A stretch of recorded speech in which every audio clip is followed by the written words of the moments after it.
এর মধ্যে আবার নতুন আর এক আশীর্বাদ অথবা চ্যালেঞ্জ আকারে সভ্যতার সামনে হাজির হয়েছে, সেটা হচ্ছে artificial intelligence.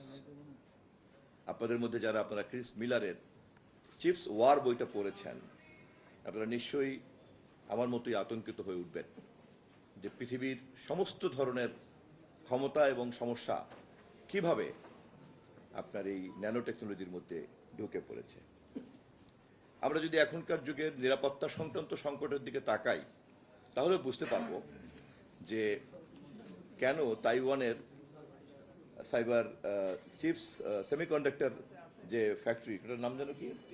TSS, Taiwan semiconductor manufacturing company, TSMC. এবং এবারেও কিন্তু আমাদের মাননীয় প্রধানমন্ত্রী তারেক রহমান যে প্রভাবশালী 100 জনের মধ্যে একজন হয়েছেন, খেয়াল করবেন ওনার পাশে কিন্তু ওই টিএসএমসির যে সিইও, তারও কিন্তু ছবি আছে, কিন্তু সে কিন্তু একটা জাস্ট ফ্যাক্টরির সিইও, কিন্তু একটা কোম্পানির সিইও। তাহলে চিন্তা করেন, আমি জাস্ট এটা বোঝানোর জন্য যে আগের দিনে মনে হতো রাষ্ট্র, রাজনীতি, ক্ষমতা আর কিছুই না, চিপস উৎপাদন করে, তাও তাইওয়ানের মতো একটা ছোট্ট দেশ চীন উপসাগরের পাশে। এবং আমরা তো জানি 49-এ কিভাবে চীনের পলিটিক্স থেকে কিভাবে তারা বিচ্ছিন্ন হয়ে পড়েছে, কিভাবে চিয়াং কাই শেক পালিয়ে গিয়ে তাইওয়ানে আশ্রয় নিয়েছে, মূল ভূখণ্ড থেকে কিভাবে সরে দাঁড়িয়েছে। তারপর মূল ভূখণ্ডের সঙ্গে তাইওয়ানের এই সমস্যার কারণে দীর্ঘদিন জাতিসংঘে যখন চীন ঢোকে নাই তখন তাইওয়ান একরকম ছিল, পরে যখন জাতিসংঘে চীন ঢুকেছে তখন এই শর্তে ঢুকেছে যে দুই রাষ্ট্রের এই নীতিমালা থেকে সরে আসতে হবে, ওয়ান স্টেট পলিসি নিতে হবে।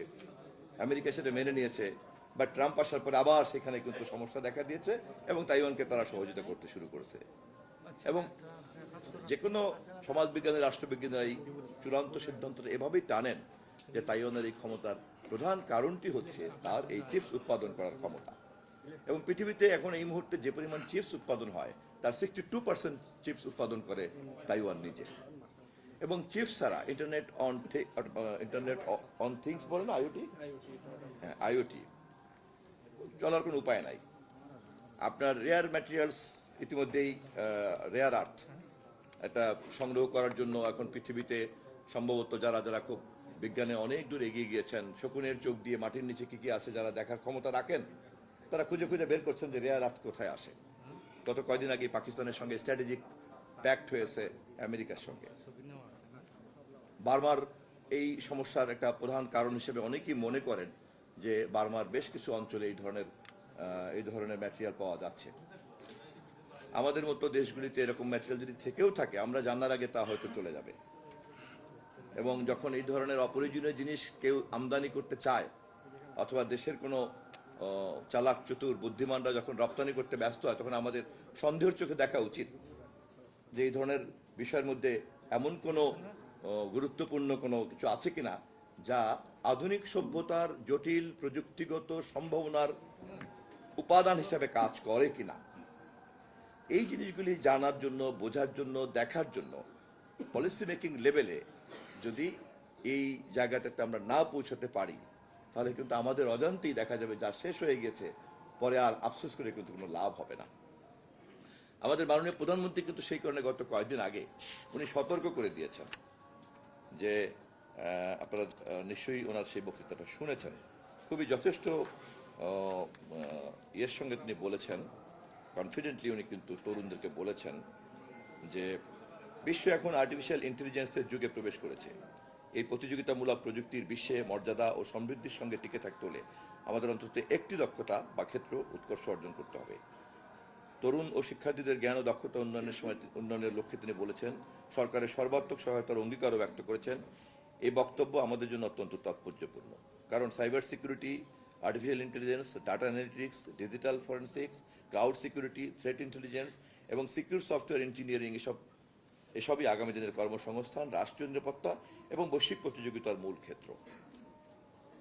আমরা যদি আমাদের সীমান্ত নিয়ে যেভাবে উদ্বিগ্ন থাকতাম আগে, সীমানা রক্ষা করতে হবে, সীমান্ত রক্ষী করতে হবে, বিডিআর, বিজিবি, বাজেট, এই সেই, এখন তো দেখা গেল লাগবেই না। আবার টোটাল পলিসি যদি হ্যাক করতে পারে, এতক্ষণ আপনি যেটা দেখাচ্ছিলেন, আমি তো অতটা বুঝি না, কিন্তু আমি এটা তো বুঝি যে তার মানে তো খুব সহজেই আমার ডিফেন্স পলিসি, আমার এখানকার স্ট্র্যাটেজিক সমস্ত বিষয়গুলি যদি কেউ জেনে ফেলে, আমার শত্রু যদি আমার সমস্ত মনোজগৎকে যদি আগের থেকেই জেনে ফেলে, তাহলে তো সেই ডিসাইড করে দিবে যে তাকে চ্যালেঞ্জ করতে পারে সেই জায়গাতে আমি না গিয়ে আমি যাতে অন্য কোথাও ভুল পথে যাই, মাইন্ড আমার কিন্তু অপারেট করবে কিন্তু সে।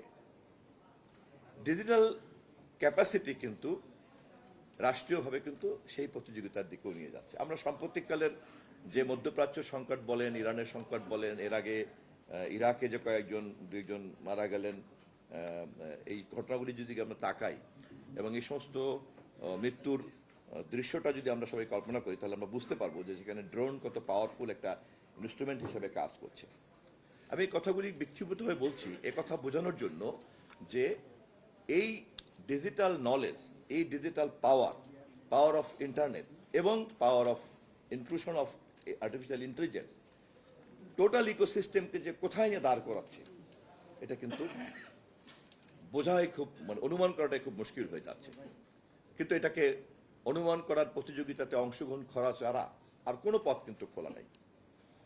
এবং সেই কারণেই আমাদের খুব দ্রুত উচিত আমাদের দক্ষ জনবলের মধ্যে যারা এই বিষয়টির মধ্যে ইতিমধ্যে ঢুকে পড়েছেন তাদের ক্যাপাসিটি বিল্ড আপ করা, এবং ভবিষ্যতে যারা এখানে আরো বেশি বেশি করে ঢুকে পড়ে আমাদের এডুকেশন কারিকুলামের মধ্যে ওটাকে ঢুকানো, আমাদের রাষ্ট্রীয় যে কোনো নীতিমালার মধ্যে যে কোনোভাবেই হোক এই ধরনের একটা উন্নত আধুনিক জ্ঞানকে চর্চা করবে এমন একটা প্রজন্মকে টার্গেট করে তৈরি করতে হবে। সবার জন্য সবকিছু দরকার নেই, সবার যেমন প্রফেসর হওয়ার দরকার নেই, সবার তেমন বিজনেসম্যান হওয়ার দরকার নেই, কারণ একই থাকে। খুঁজে খুঁজে বের করে তাদেরকে ঠিক সঠিক পথে নিয়ে আমাদের দেশের এই সেগমেন্ট আমাদেরকে অবশ্যই তৈরি করতে হবে।